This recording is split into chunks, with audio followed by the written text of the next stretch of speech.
Hey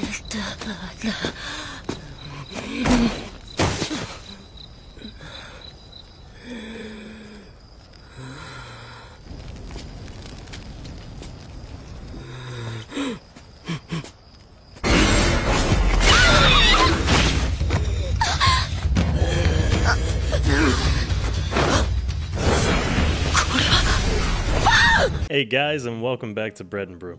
This week on the channel, we're taking a look at the anime Attack on Titan. Although the series concluded sometime last year, I just crawled from under my depression rock and was able to finish it this weekend. And you know what?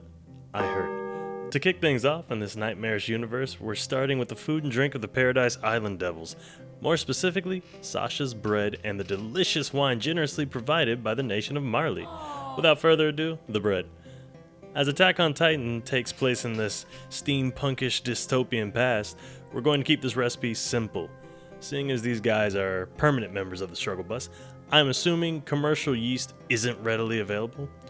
Due to that, we'll need to use sourdough starter. By the way, fun fact time.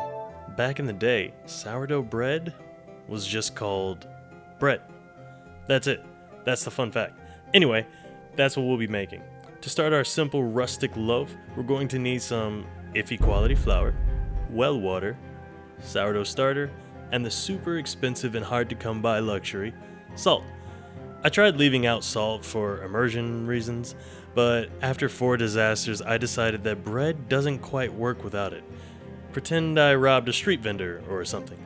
Anyway, mix all that together in a bowl and leave it to rise. After an amount of time, you should get this or something close to it. Although our dough came together, we still need to develop more gluten. With well-wetted, clean fingers, release this sticky mass from the bowl's edges and give it the business with a couple of slapping folds. After that, find a warm corner and leave this wet chunk to rise. We've got to craft our special Marleyan wine. Although I don't know what varietal the Marleyan vinegar is used for their wine, it's obviously a red, so I'll assume it's a blend of whatever's available from their conquered lands. To make ours, we'll need 3 liters of red Marleyan grape juice, a packet of Red Star Premier Rouge, and a fermentation vessel with an airlock. And that's it.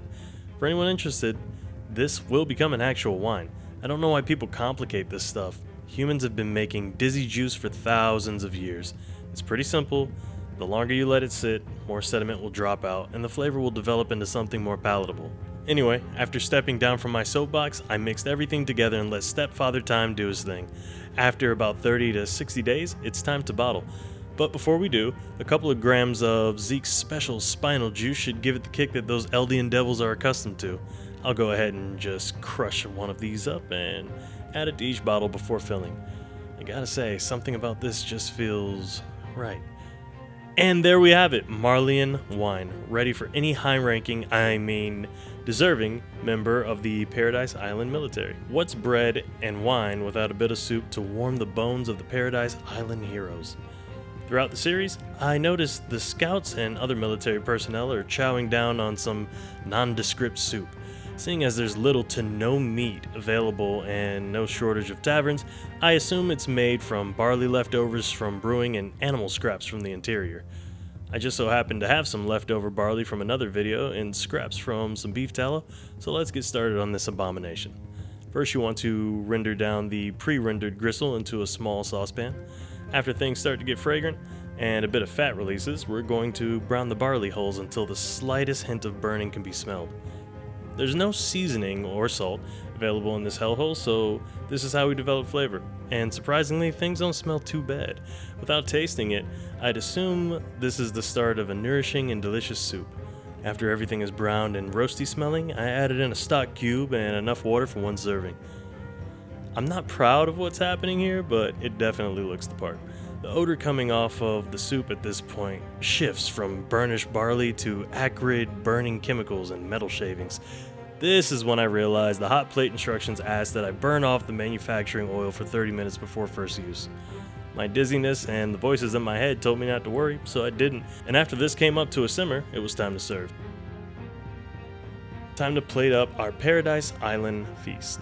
Sasha's loaves came out wonderfully, and the smell of fresh bread took me back to the cadet cafeteria. The soup looked wonderful in all its impoverished glory, and what better accompaniment than a heavy pour of pilfered Marleyan wine to close out this view into the Attack on Titan universe.